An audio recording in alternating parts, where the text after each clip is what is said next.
Boa noite, irmãos. Irmãos, quando a gente pensa em um novo ano, eu penso que é como Jeremias diz, é a misericórdia do Senhor que se renova. Eu vejo dessa forma. Há uma etapa que passou, uma nova está iniciando. E nisso está a graça de Deus. Eu falo que é bom a gente completar anos, é bom a gente ter o fim do ano e o início de um novo ano, porque é sempre bom a gente estar pensando no que fez, o que não fez, o que precisa fazer e o que precisa melhorar. Eu penso que são datas propícias para reflexão. O desejo de Deus é que nós venhamos a crescer. O alvo de Deus é que nós sejamos parecidos com Jesus Cristo, o seu Filho. Ou seja, o seu alvo e meu alvo para esse ano é que nós cresçamos em direção a esse desejo de Deus, que sejamos mais parecidos com Cristo. O alvo de Deus também é que a obra possa ser feita e que vidas possam ser alcançadas e que a palavra de Deus possa ser pregada. São alvos que se renovam a cada ano. Agora, quando nós pensamos em tudo isso, irmãos, nós entendemos que as bênçãos, uma vida melhor, um resultado melhor, sempre é consequência de decisões.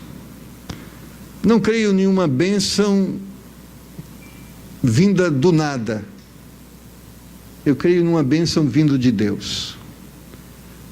Eu creio que a bênção que vem de Deus é uma bênção que é resultante de uma forma que escolhemos de caminhar. Olhando para a palavra de Deus, para a história bíblica, nós não encontramos base para dizer que bênçãos são alcançadas por ritualismo, por campanhas. Não estou com isso deixando de dizer que temos que orar uma semana, um mês, 40 dias, um ano. Eu estou dizendo que bênção é resultado de escolhas, atitudes que nós tomamos, ações que nós praticamos. Pensando nisso, abra sua Bíblia em 1 Reis, capítulo de número 3, e nós vamos ler dos versos de número 16 a 28. 1 Reis, capítulo 3, verso 16 a 28. E à medida que você encontra esse trecho da palavra de Deus, eu vou pedir para você, vamos ficar de pé e fazer para que façamos esta leitura.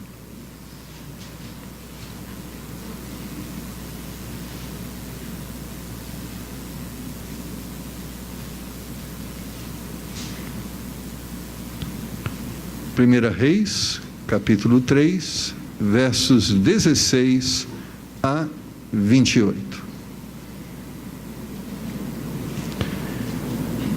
Então vieram duas mulheres prostitutas ao rei e se puseram perante ele. E disse-lhe uma das mulheres: Ah, senhor meu, eu e esta mulher moramos numa casa e tive um filho, estando com ela naquela casa.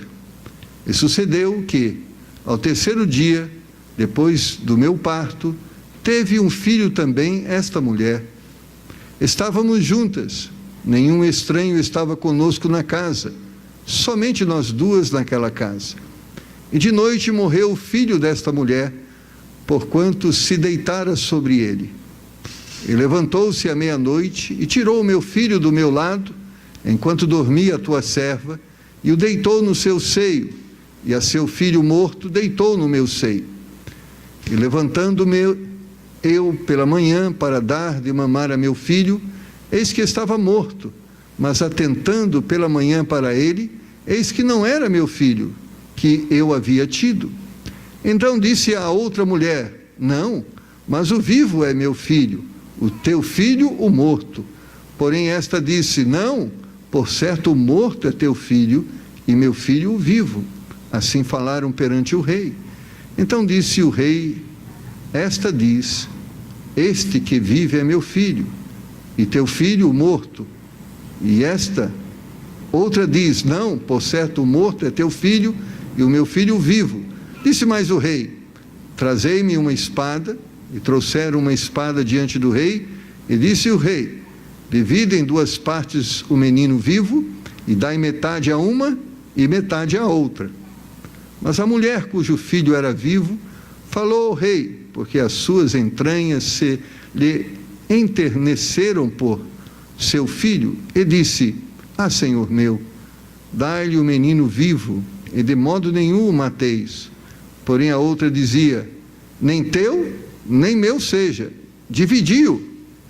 E todo Israel ouviu o juízo que havia dado o rei, e temeu ao rei, porque viram o que havia nele, a sabedoria de Deus para fazer justiça. Mas antes, vamos ler todos juntos o verso de número 27. 1 Reis, capítulo 3, e pulou aqui, versículo 27. Todos juntos? Então respondeu o rei e disse: dai a este menino vivo, e de maneira nenhuma o mateis, porque esta é sua mãe. Vamos orar? Senhor nosso Deus, sua palavra foi escrita para nos orientar, para nos mostrar o caminho, a direção em que temos que seguir. Nessa noite estamos aqui, Senhor, para ouvir da sua palavra. Todos nós precisamos da tua orientação, da tua direção, da sabedoria que vem do alto. Ministra nessa noite, Senhor, a tua palavra, a tua sabedoria a cada um de nós, para que com clareza possamos entender como devemos dirigir nossas vidas. Pedimos em nome do Senhor Jesus. Amém. Podeis assentar, irmãos.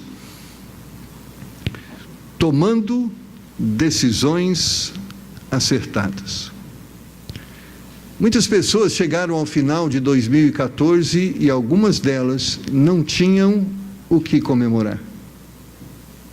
Muitas estavam diante de fracassos, falências, mágoas, tristezas, derrotas. Não quero dizer com isso que todo o fracasso e toda a derrota, todos os dissabores são necessariamente consequências de más escolhas, mas todo fracasso, derrota, certamente é consequência de muitas vezes de não estarmos fazendo com a atitude certa nos momentos certos. Eu creio na palavra de Deus, irmãos, e ela diz que aqueles que estão em Cristo certamente são pessoas não só vitoriosas, mas mais que vencedoras. A palavra de Deus nos mostra pessoas que viveram situações difíceis, lutas desafiadoras, mas foram vencedoras. Eu creio que o fracasso, ele não faz parte da história do cristão, mas sim a vitória. Porque eu creio que a partir do momento que estamos em Cristo, a Bíblia nos diz que tudo se torna possível. Enfrentarmos as lutas, as dificuldades e enfrentarmos tudo isso de pé.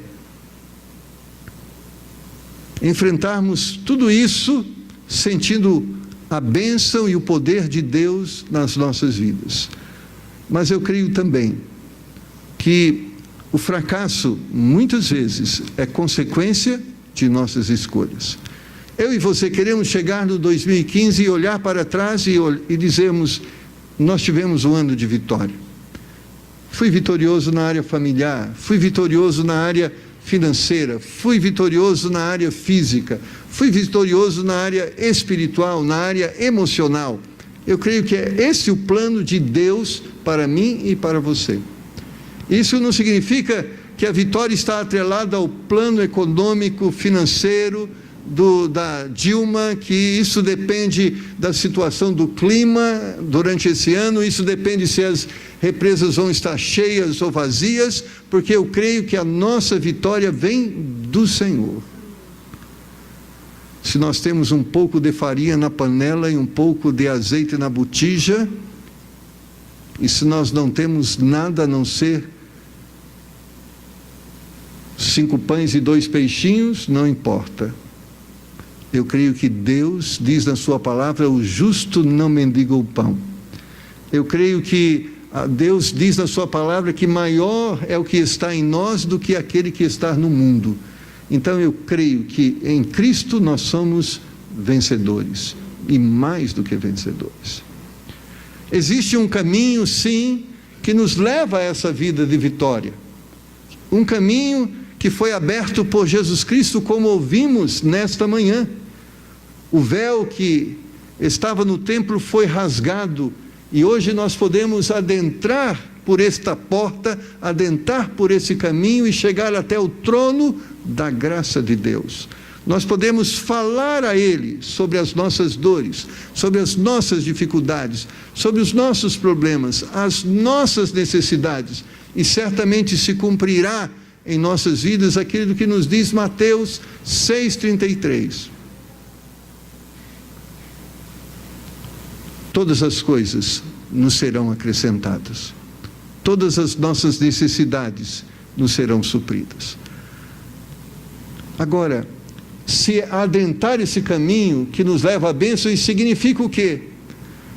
Aquilo que nós vemos nessa história. Salomão é colocado na posição de rei diante de Israel. E Deus deu a ele a oportunidade de escolher o que ele quisesse. Escolhe o que você quer e eu vou te dar. E Salomão chegou para Deus e disse: não quero ouro, não quero prata, eu quero sabedoria. Me dê sabedoria. E Deus reconheceu nesse desejo uma grande sabedoria. Ele disse: olha, tu podias pedir tudo, e pediste sabedoria, então tu serás o homem mais sábio.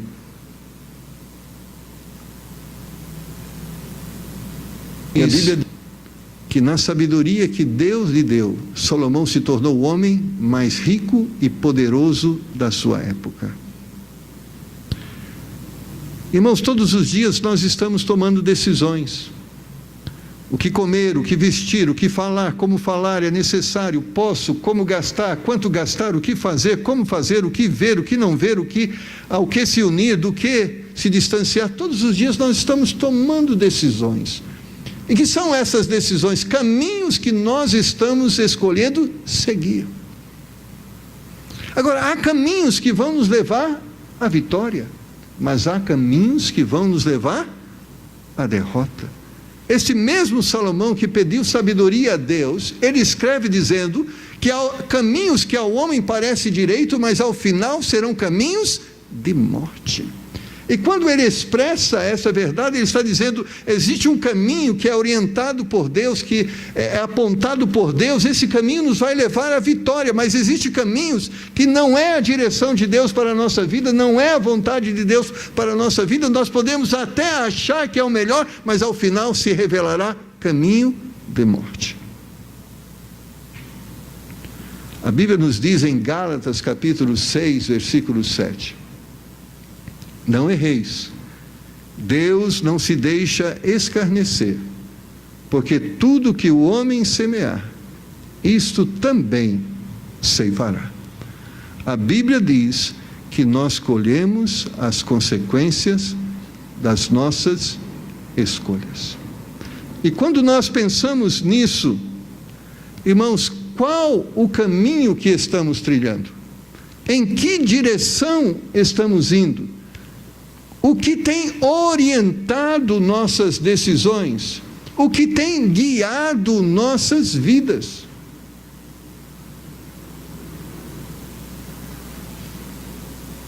Nossas ações, irmãos, são estrategicamente importantes. Não existe decisão fácil todas requerem atenção. Talvez você pense assim: pastor, existe coisa, é fácil. Por exemplo, comer um pudim, é difícil ou é fácil tomar essa decisão?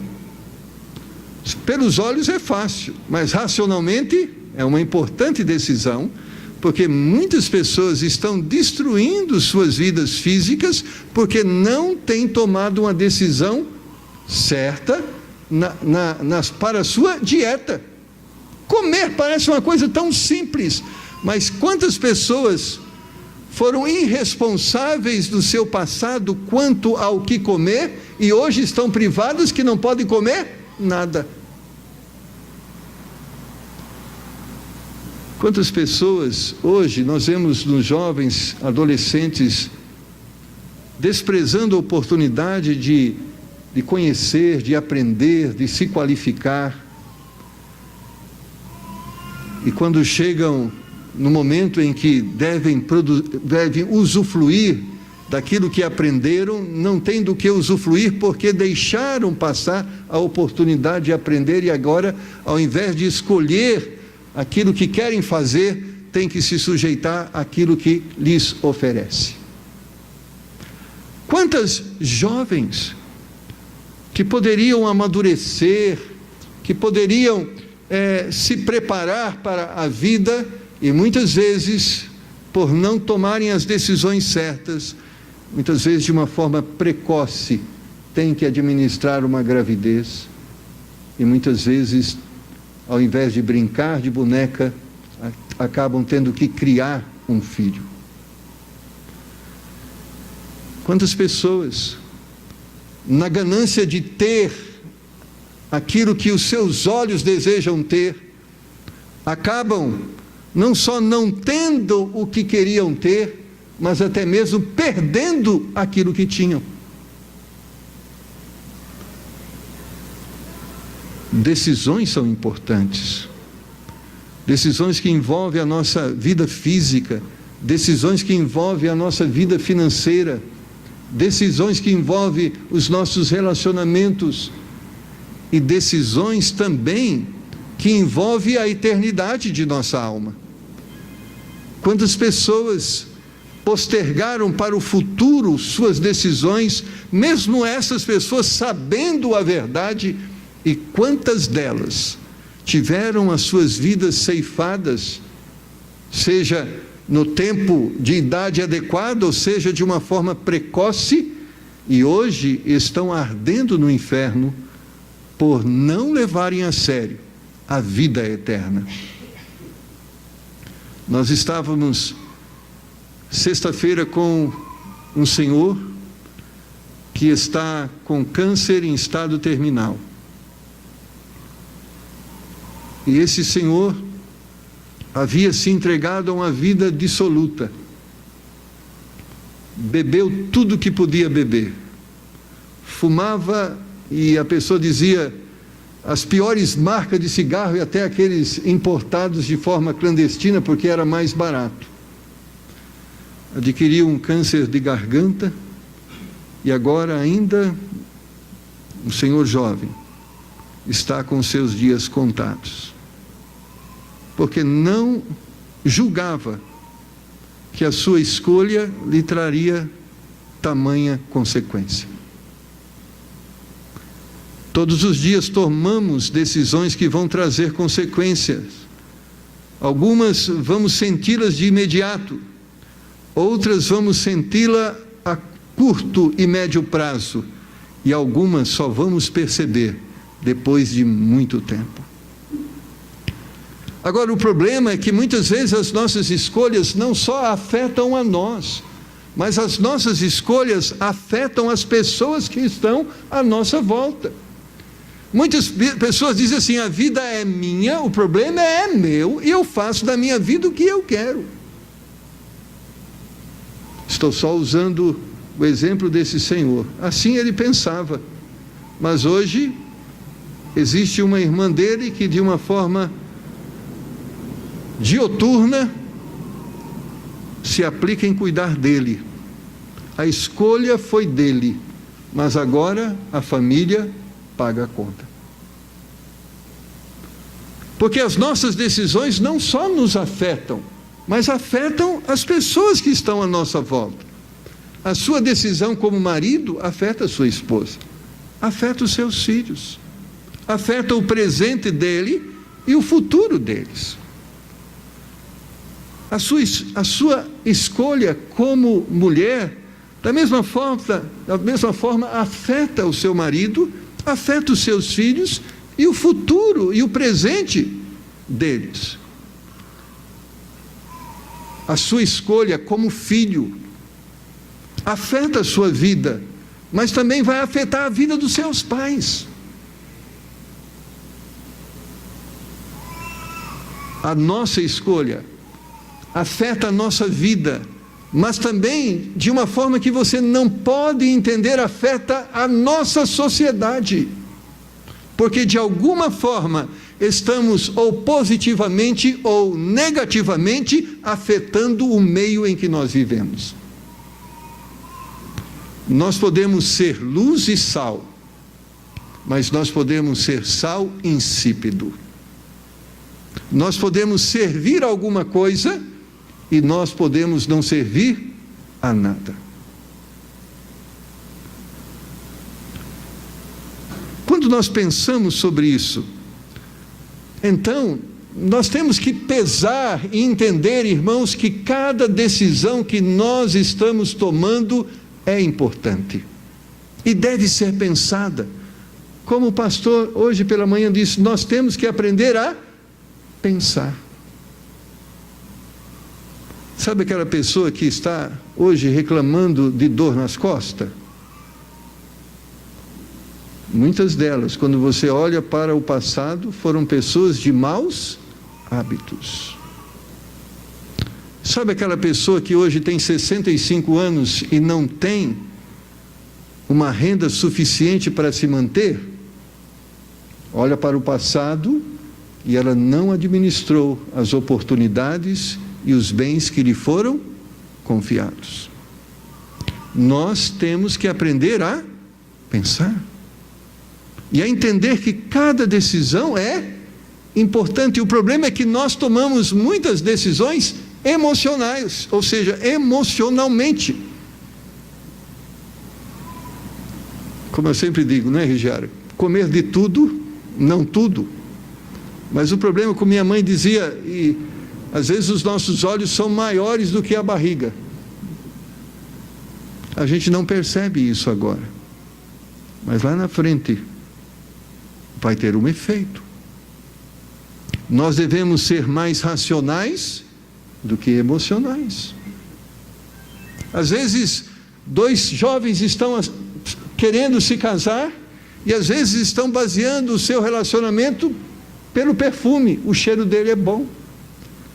Pela poesia, as palavras dele é bonita. E depois de alguns anos vai descobrir que a cumplicidade era mais importante. Nossas decisões devem ser tomadas racionalmente. E quando nós pensamos racionalmente, significa eu tenho que discernir o que é certo daquilo que é errado. E o que é certo? Certo no conceito básico, certo é o que é justo, de acordo com a justiça, que se identifica com a verdade, que promove a verdade, que não traz dano à verdade, que edifica, que abençoa. Em outras palavras, certo é aquilo que é bom. 1 Reis capítulo 3, versículo 28, é interessante nessa história. O versículo 28 diz: e todo Israel ouviu o juízo que havia dado o rei, e temeu ao rei, porque viram que havia nele sabedoria de Deus para fazer justiça. Justo, adequado, certo. Mas é interessante que nesse versículo está dizendo, ele manifestou a sabedoria de Deus. Irmãos, eu creio fielmente que Deus, na sua palavra, ministra sabedoria para orientar nossa vida. A Bíblia nos fala sobre tudo. É lógico que alguns vão olhar lá para quando Deus, Ele ministra ao povo de Israel uma dieta. Olha, vocês comem isso, não comem aquilo, isso é bom, isso não é bom. Parece que o que Deus fez, alguns dizem, olha, se você comer carne de porco, vai para o inferno. Porque Deus diz que carne de porco não é bom. Não é dieta espiritual para ir para o céu. Porque lá no céu é vegetariano. Então, não se preocupe, nem carne de boi, nem carne de porco, nem carne de pato, nem de galinha. O céu é vegetariano, porque assim era o paraíso. Não estou dizendo, mas a Bíblia orienta o que pode fazer bem ao nosso corpo e o que não pode fazer bem ao nosso corpo. A Bíblia nos orienta com quem nós devemos nos relacionar, quem deve ser nosso amigo e quem não deve ser nosso amigo. A Bíblia orienta como nós devemos ganhar o nosso dinheiro, como nós devemos gastar o nosso dinheiro. A Bíblia diz o que eu devo falar e o que eu devo não falar. A Bíblia diz aonde eu devo ir, a Bíblia diz aonde eu não devo ir. O que é isso, irmão? Sabedoria de Deus. Deus sabe o que vai dar certo, Deus sabe o que vai nos abençoar, e por isso Ele deixou na sua palavra dizendo, olha, eu vou te aconselhar, se você segue o meu conselho, isso vai te abençoar. A dieta bíblica não salva, mas dá mais saúde. É verdade. Os conselhos de Deus não vão fazer que a gente não morra, porque todos nós vamos morrer, mas vamos ter uma vida melhor, mais tranquila, mais sossegada.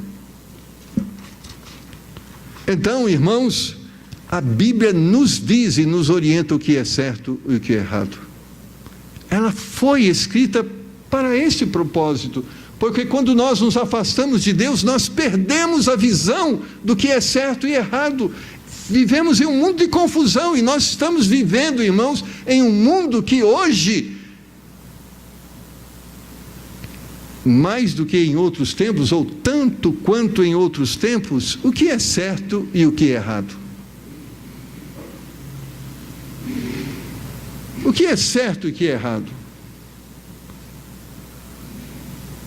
Hoje existe, por exemplo, cristãos que entendem e acham que homossexualismo não é errado. Existe, eu estou falando de cristão, não estou falando do mundo. O mundo, a gente sabe que as escolhas deles não podem se identificar com Deus porque nem conhecem a Deus. Mas existe cristão, por exemplo, que divórcio não é errado. Existe a prática da imoralidade não é errado, os vícios, beber não é errado. O que é certo e o que é errado? Irmãos, todos nós temos liberdade para decidirmos para nós mesmos o que é certo e o que é errado. Se você tem dinheiro e quer comer 50 pudim, você pode. O problema é seu.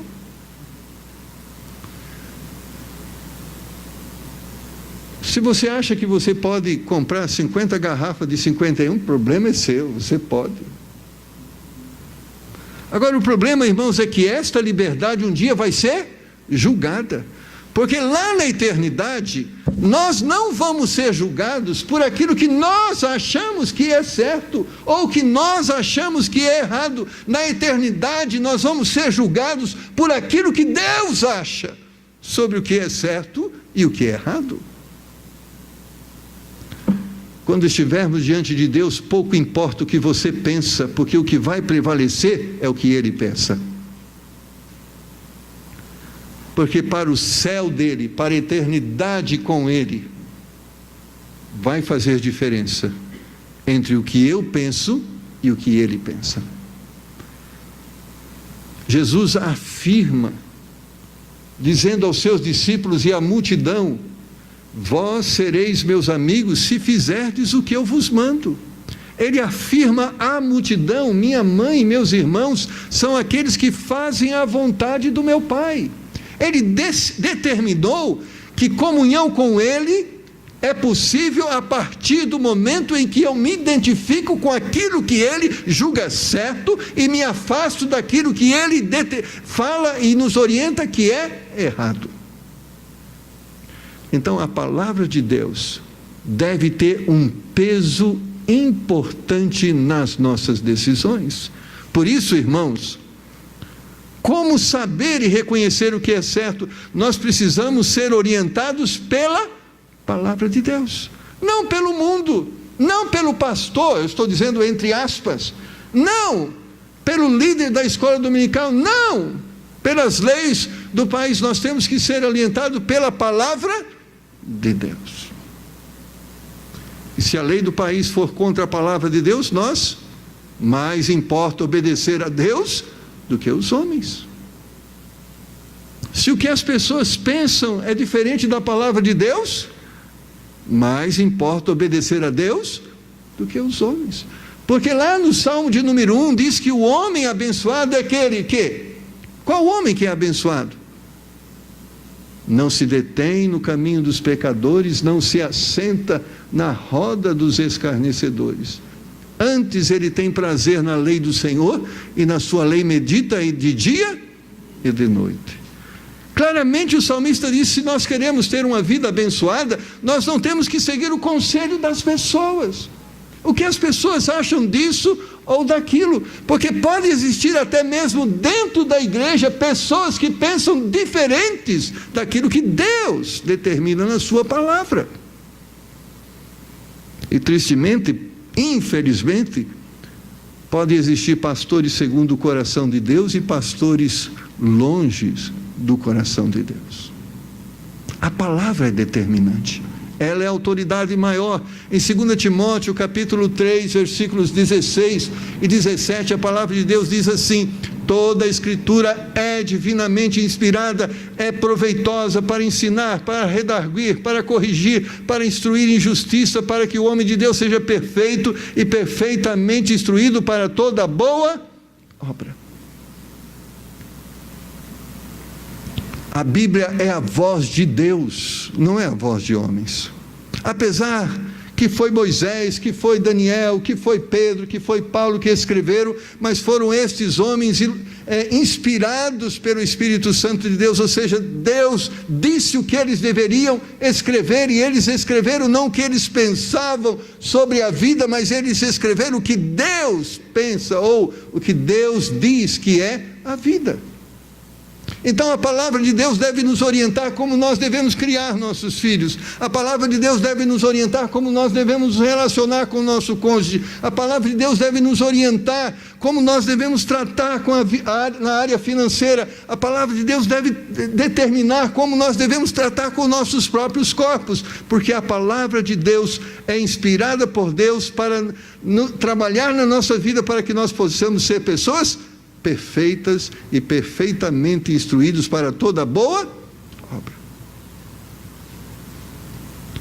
No Salmo de número 1, quando o homem é orientado pela palavra de Deus, está escrito: tudo que ele faz, prospera. Ah, irmãos, eu creio numa prosperidade financeira, uma prosperidade intelectual, uma prosperidade emocional. Quando nós estamos sendo orientados pela palavra de Deus, nós vamos experimentar vida abundante. Certo não é o que pensamos, é o que Deus diz.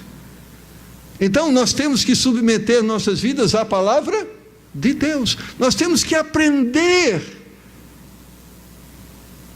a sermos orientados pela palavra de Deus. Eu lembro, quando pequeno, eu fui ensinado: você tem uma decisão a tomar. A gente ia na igreja, sabe o que a gente queria? Deus fala com a gente. Coisas simples: precisa comprar um carro, Deus me orienta. E as coisas mais difíceis: Deus, eu vou casar, opa, me orienta mais, Deus, por favor. Mas, irmãos, parece que nós muitas vezes o interesse que nós temos pela palavra é aquele interesse: que palavra bonita, que história interessante. Nossos ouvidos têm que estar atentos para que, através da palavra de Deus, Deus esteja dizendo sim, não, espere, vá, fique. Deus precisa estar nos orientando, e quando a palavra de Deus é aberta e lida, Deus está falando conosco e orientando. Por isso nós podemos sair daqui sabendo a direção que nós vamos seguir, porque eu creio que hoje a palavra de Deus está nos dizendo em que direção nós devemos seguir. Segunda coisa importante, nós devemos, como ouvimos também pela manhã, orar. Interessante, a Bíblia conta a história de homens que são homens diferentes, ou que fizeram diferença. Mas quando você olha para essas pessoas, você vai ver uma coisa em comum em todas elas: homens que fizeram diferença. Um deles, Daniel. Daniel, no capítulo 2, versículos 14 a 23, diz assim, eu vou ler o texto. Então Daniel falou avisada e prudentemente a Arioque, capitão da guarda do rei, que tinha saído para matar os sábios de Babilônia. Respondeu e disse a Arioque, capitão do rei: por que se apressa tanto o decreto da parte do rei? Então Arioque explicou o caso a Daniel, e Daniel entrou e pediu ao rei que lhe desse tempo para que ele pudesse dar a interpretação. Então Daniel foi para a sua casa e fez saber o caso a Ananias, Misael, a Azarias, seus companheiros, para que pedisse misericórdia ao Deus do céu sobre esse mistério, a fim de que Daniel e seus companheiros não perecessem, juntamente com o restante dos sábios de Babilônia. Então foi revelado o mistério a Daniel numa visão de noite. Então Daniel louvou ao Deus do céu. Falou Daniel dizendo: seja bendito o nome de Deus de eternidade a eternidade, porque dele são a sabedoria e a força. E ele muda os tempos e as estações, ele remove os reis e estabelece os reis, ele dá sabedoria aos sábios e conhecimento aos entendidos, ele revela o profundo e o escondido, conhece o que está em trevas, e com ele mora a luz. Ó Deus de meus pais, ó Deus de meus pais, eu te dou graças e te louvo, porque me deste sabedoria e força. Agora me fizeste saber o que te pedimos, porque nos fizeste saber esse assunto do rei.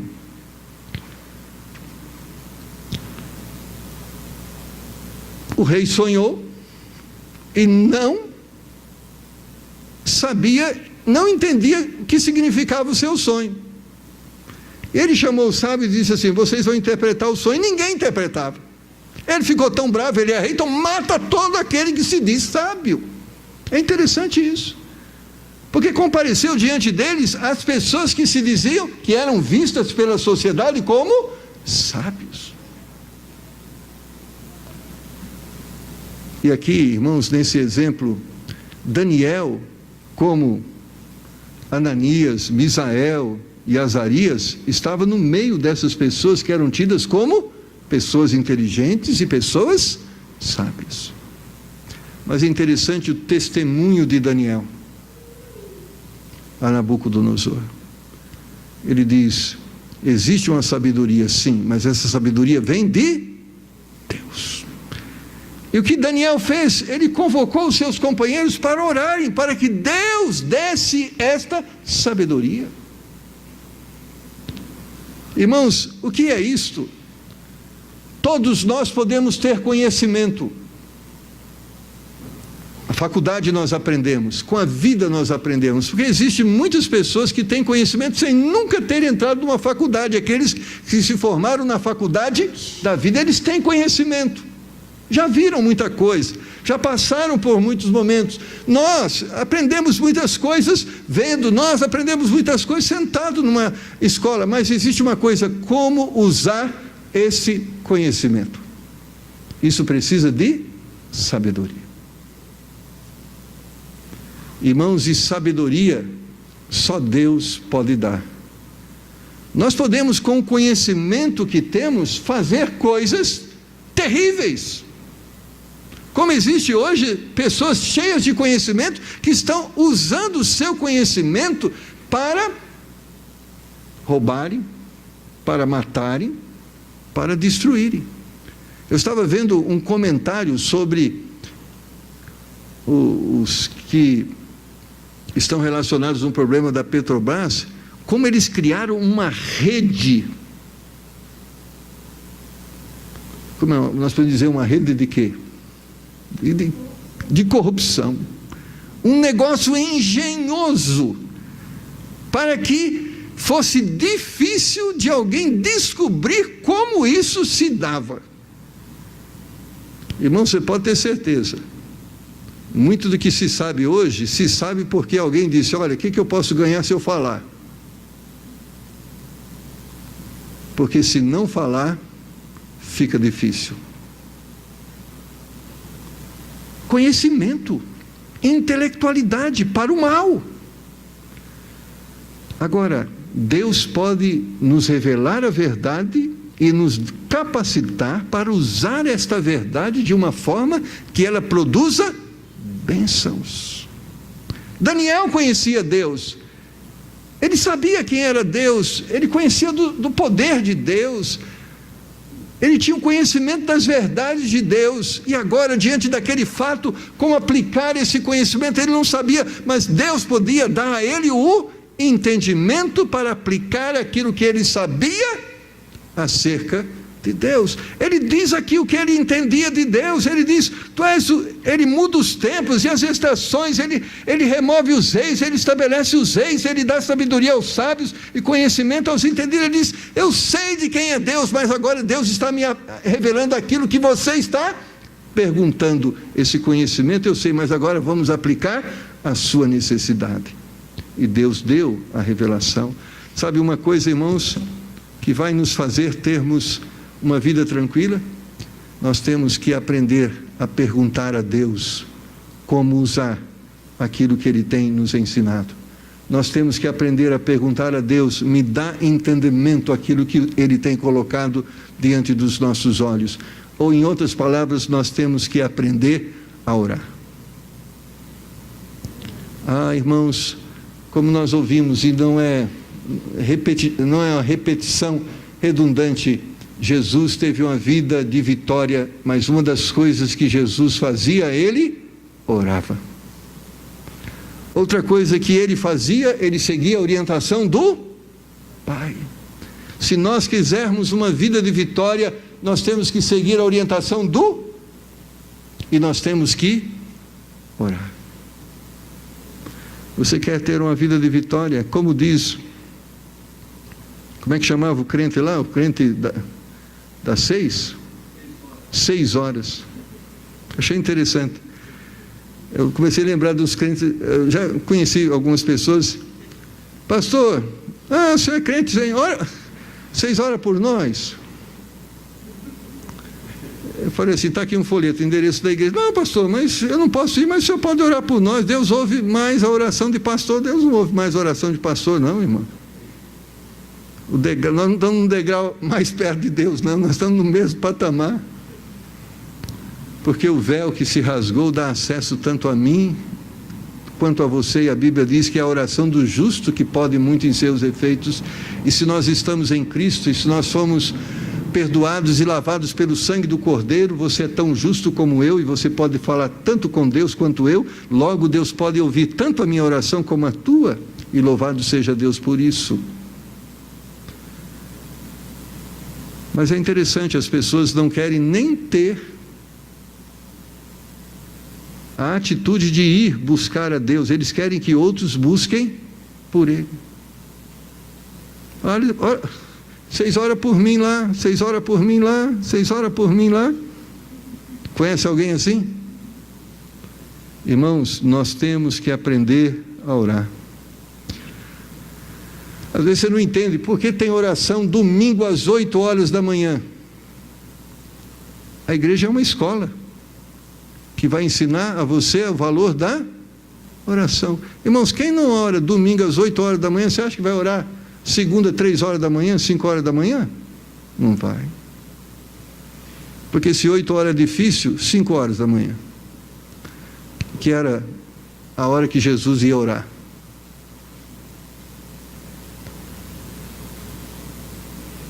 Oração era tão importante que Jesus, antes de começar o seu ministério, ele dedicou 40 dias à oração e ao jejum.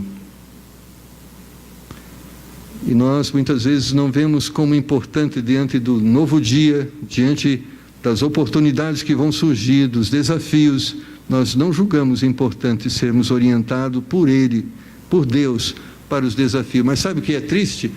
Nós fazemos a burrada e depois queremos que Deus conserte aquilo que a gente fez de errado. E o que é mais triste, a gente culpa Deus por não ter consertado. A gente não pede a direção de Deus. Deus, eu quero casar com a Maria, mas aí a mãe chega, Maria não é a pessoa certa. Não, é Deus, é eu que estou escolhendo, eu que vou morar com ela, eu que vou casar com ela.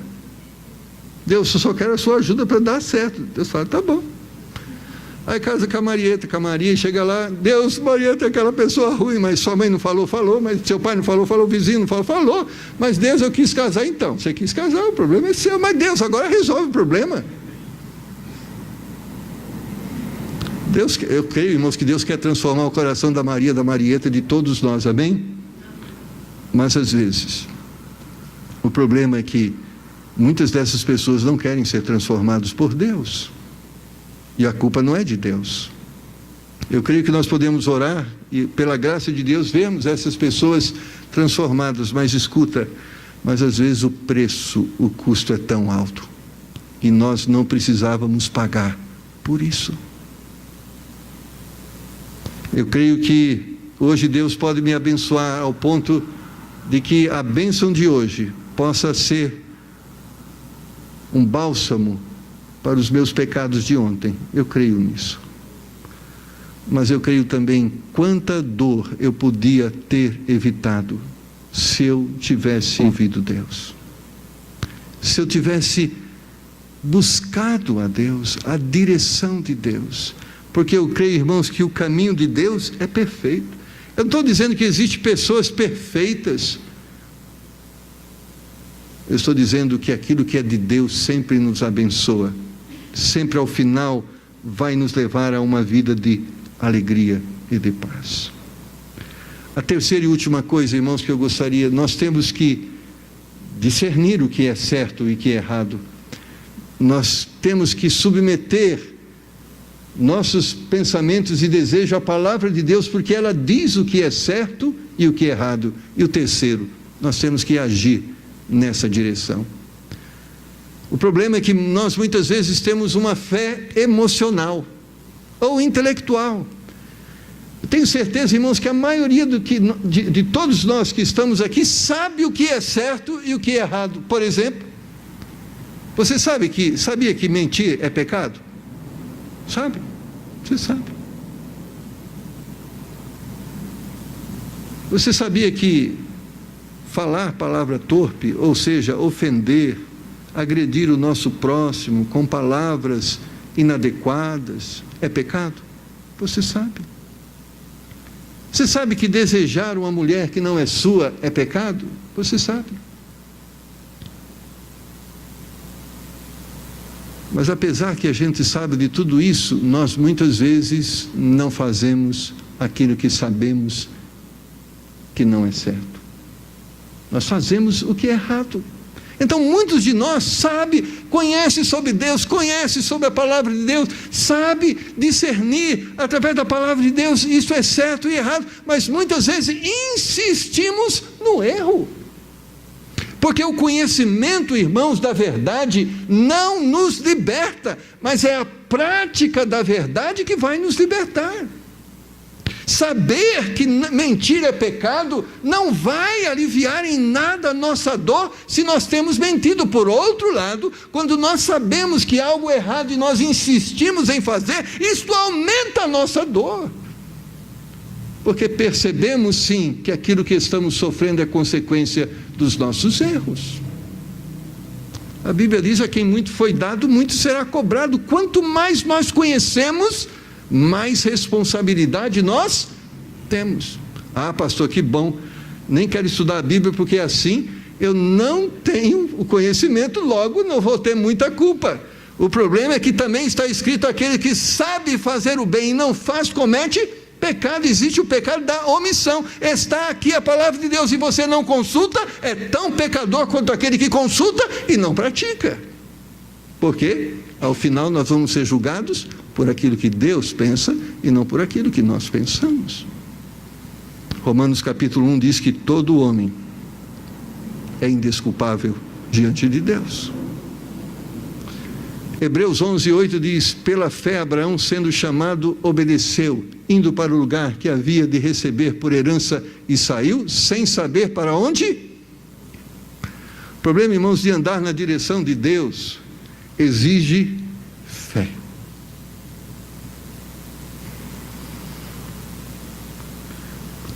Eu lembro, Deus estava trabalhando no meu coração. Eu era representante comercial de uma empresa e eu tinha muitos bons clientes, entre aspas. Volkswagen, Mercedes, TRW, Cofap, toda a região do ABC, naquele tempo onde existiam muitas indústrias, eram meus clientes. Mas muitos desses clientes, foi na época do Collor. Lembra do Collor? Collor teve o impeachment sobre Collor, por quê? Por causa do Caixa 2, lembra? Irmãos, e muitos desses clientes eram clientes parceiros, sabe parceiro? Você ganha, eu ganho. Esse é cliente parceiro, você ganha, eu ganho. Então você quer vender, eu quero comprar. Você quer ganhar, eu também. Então, isso era muito bom, confortável. E aí começaram a impeachment Collor. Collor foi deposto porque era corrupto. E Deus chegou para mim e disse: e você? O que você é? Eu falei: rapaz, eu sou corrupto também. O presidente é corrupto, eu sou corrupto, porque o pecado dele é o meu pecado. Se ele está errado, eu estou errado. Ele falou: tem uma diferença, você é crente, ele é feiticeiro. Collor é feiticeiro. Que diferença tem de uma pessoa que oferece sangue de animal ao seu Deus, de mim que estou na igreja adorando Deus? Falei: nenhuma. Cheguei para a empresa que eu representava, esses clientes: não quero mais Volkswagen, não quero mais Mercedes, não quero mais Cofap, porque você não entende. Eu não posso. Eu sou cristão. Isso não é certo. As pessoas dizem: mas você é doido. E o salário vai diminuir. Porque 80% do que eu ganhava dependia desses clientes. Irmãos, se nós sabemos a verdade, nós temos que agir. Mas e como vai ser amanhã? Não sei. Irmãos, eu posso testemunhar para os irmãos uma verdade: meu salário não diminuiu, para a glória de Deus. Mas quando eu tomei a decisão, eu não sabia quanto eu iria ganhar. Eu simplesmente tive fé que aquilo que Deus dizia era verdade. Agir em direção a Deus vai exigir isso. Escolher entre um emprego e outro vai estar diante de um ponto de interrogação. O que me diz que isso vai dar certo e aquilo vai dar errado? O que Deus diz é aquilo, então é aquilo. Vamos agir, mas onde isso vai me levar? Creia que vai levar para onde Deus diz que está te levando, para uma vida de contentamento.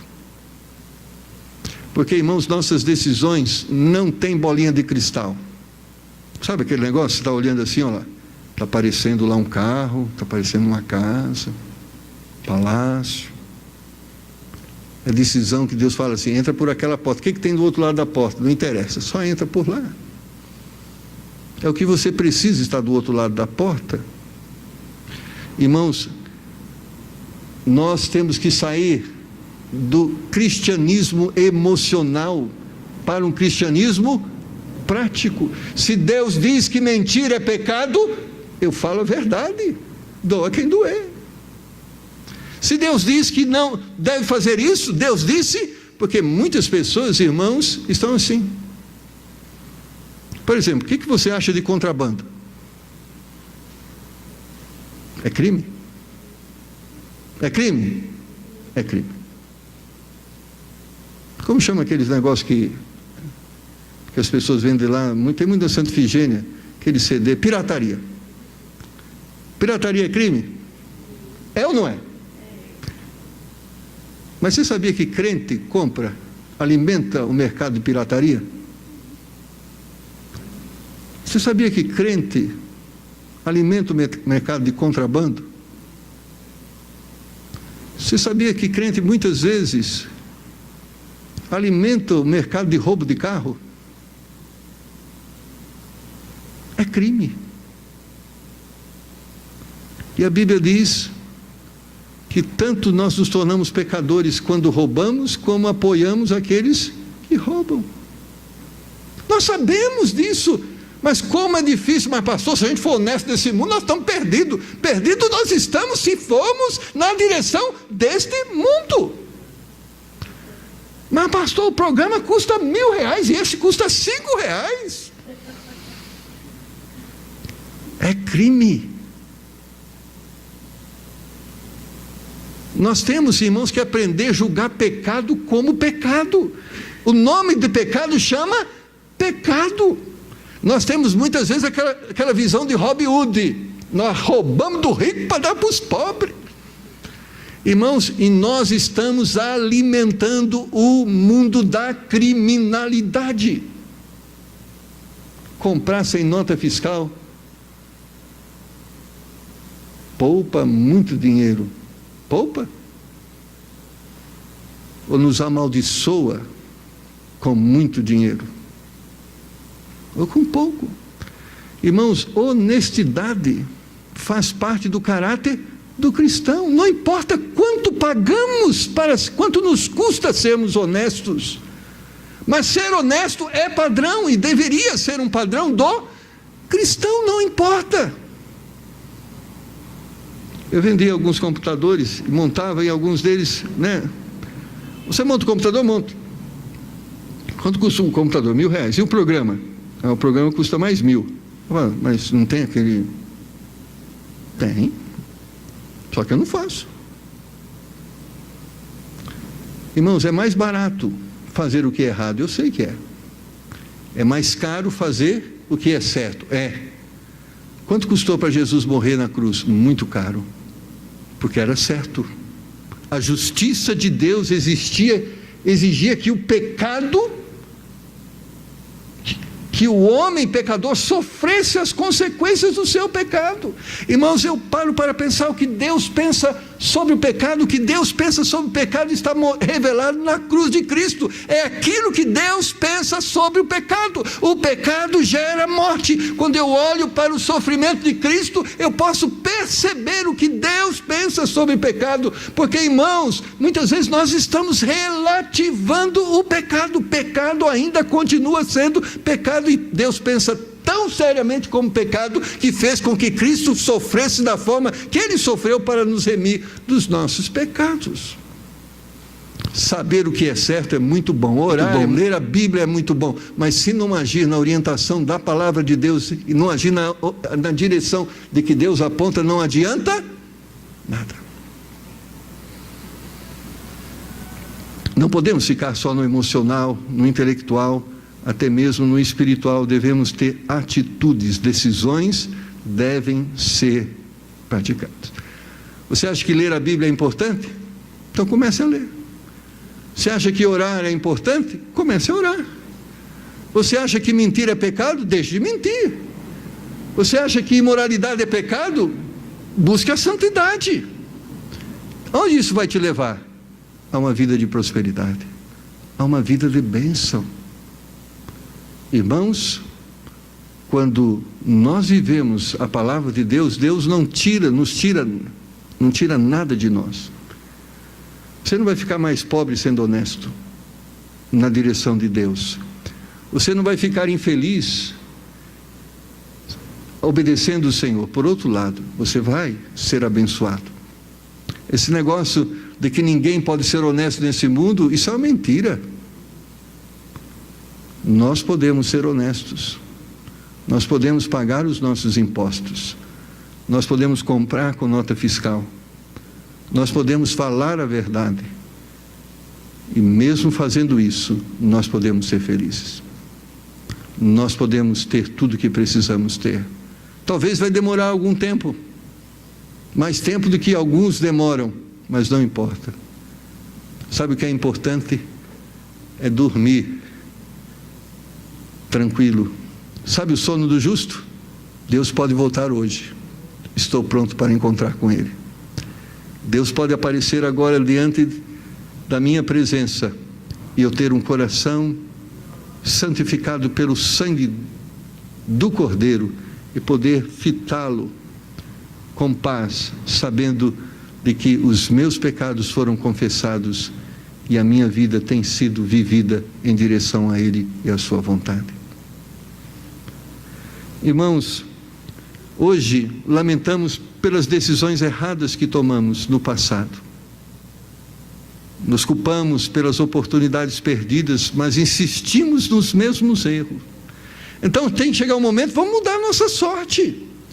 É como o salmista diz: provai e vede que o Senhor é bom. Você já tentou tanto, você já tentou a mentira, você já tentou a corrupção, você já tentou tantos outros caminhos. Por que não aceitar o conselho de Deus? Faz um negócio meio doido assim. Sabe o seguinte?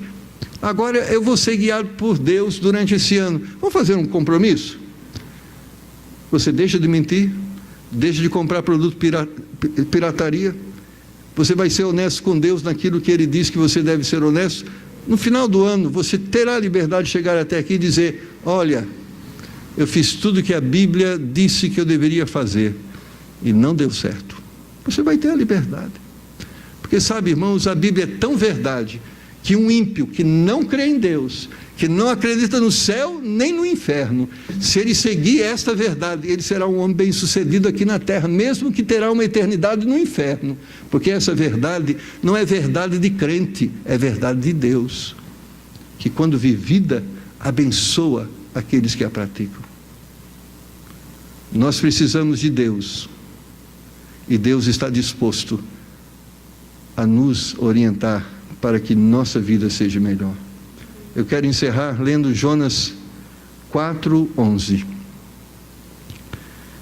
Quando Deus começa a conversar com Jonas, e Jonas fica muito aborrecido porque ele perdeu a boboreira que estava lhe fazendo sombra. Mas olha o que Deus disse: e não hei de eu ter compaixão da grande cidade de Nínive, em que estão mais de 120 mil homens que não sabem discernir entre a sua mão direita e a sua mão esquerda, e também muitos animais. Sabe, Deus disse: eu estou olhando para essa cidade, eles não sabem o que é certo e o que é errado, mas eles jejuaram, eles oraram, e eles estão pedindo a minha misericórdia. E eu vou ouvir esta oração, mesmo que você quer destruí-los, quer ver a destruição deles, eu quero ver a salvação deles. Irmãos, se nós buscarmos o Senhor, tenha certeza, Deus está querendo te abençoar, é isso que Ele quer. Deus está querendo prosperar o seu caminho, é isso que Ele quer. Deus está querendo acrescentar, não tirar, é isso que Ele quer. A intenção de Deus é nos abençoar. Sabe por quê? Porque a mentira tem perna curta. Sabe por quê? Porque tudo aquilo que é gerado pela desonestidade se torna maldição em nossa vida. Conheci um homem, era um dos parceiros. Aquele homem acumulou muitos amigos, parceiros. Você tem uma ideia, quando ele se casou, ele ganhou 7 faqueiros de prata. Ele tinha carro, ele tinha casa, vivia a sua vida pensando ser uma pessoa possuidora de tudo. Casou, uma festa, um casamento do outro mundo. Sabe quando durou o casamento dele? 3 meses. 3º mês, sua esposa encostou uma caminhonete e levou 7 faqueiros de prata. Esvaziou a conta dele. Porque o fruto ilícito, ao invés de abençoar, amaldiçoa. Tudo aquilo que é dado pelo diabo não vai abençoar, vai destruir. É verdade. Por isso a Bíblia diz que o pouco com Deus é muito, e o muito sem Deus é nada. O pouco que Deus nos dá, não importa se são 2 peixes e 5 pães, vai ser suficiente. Não importa se é um pouquinho de farinha na panela e um pouquinho de azeite na botija, será suficiente. Porque tudo que Deus pede de nós, não tira nada. Sabe por quê? O menino que deu os peixes e os pães, você acha que ele voltou com a mão vazia para casa? Não. Quantos cestos? Eu nem lembro quantos cestos. Você lembra, pastor Alexandre? 12 cestos. Rapaz, o homem deu 2 peixes e 5 pães e saiu com... Deus não tira nada de nós. A viúva um pouquinho de farinha tinha, um pouquinho de azeite, ia fazer o pão e morrer. Deus falou, dá. O profeta, ela ficou sem nada. Nunca faltou azeite, nunca faltou farinha. Deus não tira nada, Ele dá. Mas Ele dá para quem quer seguir a sua orientação. Vamos orar. Pai, nessa noite temos ouvido a sua palavra, que diz que existe um caminho certo e um caminho errado, e que o caminho certo nos é revelado como caminho errado pela sua palavra, e que nós devemos, através da oração, buscar esse discernimento, esta orientação, para que possamos usar esta ferramenta, a sua palavra. Pai, mas não basta só sabermos, nós precisamos agir. Então, Pai, agora estamos diante de uma encruzilhada, o conhecimento e a prática. Nessa noite, nós te pedimos que o Teu Espírito nos leve ao próximo nível, o nível da prática.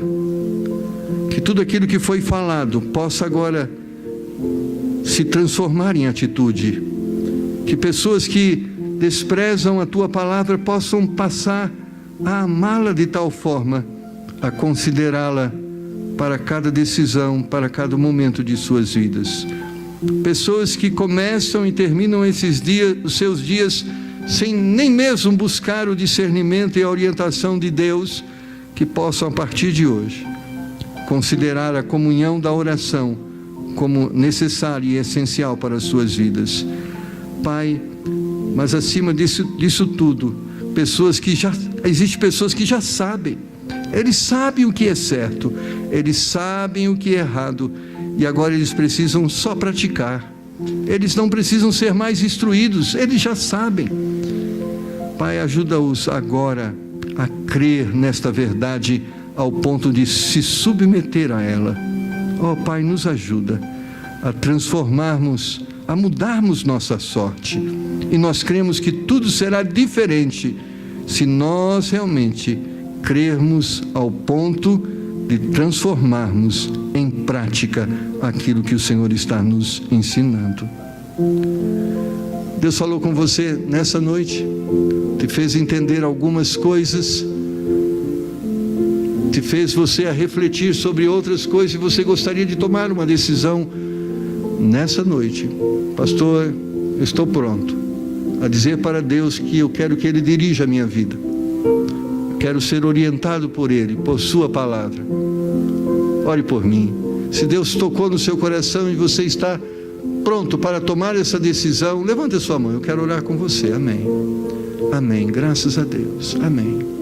Pastor, Deus tocou no meu coração, quero praticar, eu sei a sua palavra, eu conheço, eu quero praticar. Mas talvez você disse, pastor, eu não sei nada, eu não conheço nada da palavra de Deus, eu sou ignorante, mas eu quero saber. Deus, me ajuda. Amém, graças a Deus, me ajuda, me dá graça em nome de Jesus. Deus está mostrando, irmão, o caminho. Nós precisamos decidir, Deus, é por esse caminho que eu quero andar. Ore por mim, pastor. Mais alguém? Amém. Graças a Deus. Amém. Pastor, ore por mim. Uma pergunta especial para você. Você ainda não tem Jesus como seu Salvador, ainda não entregou sua vida a Ele. A Bíblia nos diz que sem Ele nós não podemos fazer nada. Ele é o primeiro degrau para esta vida de contentamento, para esta vida abençoada, para essa vida na presença de Deus. Você ainda não entregou sua vida a Deus, você ainda não reconheceu Jesus Cristo, Filho de Deus, como seu Salvador, mas você gostaria de fazê-lo nesta noite. Levanta sua mão, pastor, ore por mim. Eu quero entregar minha vida ao Senhor Jesus, a Deus. Eu quero reconhecê-lo como meu Salvador. Pai, o Senhor viu cada mão, o Senhor está vendo agora cada coração. Quero crer que cada um destes está agora tomando uma decisão sincera. Eles querem ser dirigidos pelo Senhor. Eles entendem, reconhecem que a sabedoria que abençoa, ela vem do Senhor. Pai, há muitos conflitos, as decisões são difíceis, porque o caminho do mundo é largo, é espaçoso, o caminho do Senhor é estreito, é espinhoso, e às vezes decidir pelo estreito e espinhoso, ó Pai, é difícil, mas Tu podes, através do Teu Espírito, nos convencer, nos fortalecer, a fim de que tomemos a decisão de forma prática. Então ajuda cada pessoa, Senhor, que tomou essa decisão, que em nome do Senhor Jesus, elas possam sair daqui decididas a viver de uma forma diferente, a viver de uma forma que agrada o Senhor. Talvez algumas delas não vão ter palácios, não vão ter carros luxuosos, mas que elas possam sair daqui como Abacuque diz, como Abacuque entendia: se nós temos Deus, se nós temos a eternidade no céu, isso nos basta, isso será suficiente. Como Jesus Cristo, seu Filho, diz: que adianta o homem ganhar o mundo inteiro e perder a sua alma. Ó Pai, mas além da eternidade, Tu dizes que Tu nos vestes, que Tu nos dá um abrigo, que Tu nos alimenta, porque o Senhor é um Deus de amor e de graça e de bondade. Então, Pai, que nós possamos crer que tudo será suficiente quando nós aprendermos a depender do Senhor e agirmos na direção que a Tua palavra aponta. Então nos dá graça nesta noite a realmente sairmos daqui para uma vida diferente, para que 2015 seja um ano melhor do que foi 2014, e tudo isso para a glória do Senhor. Amém.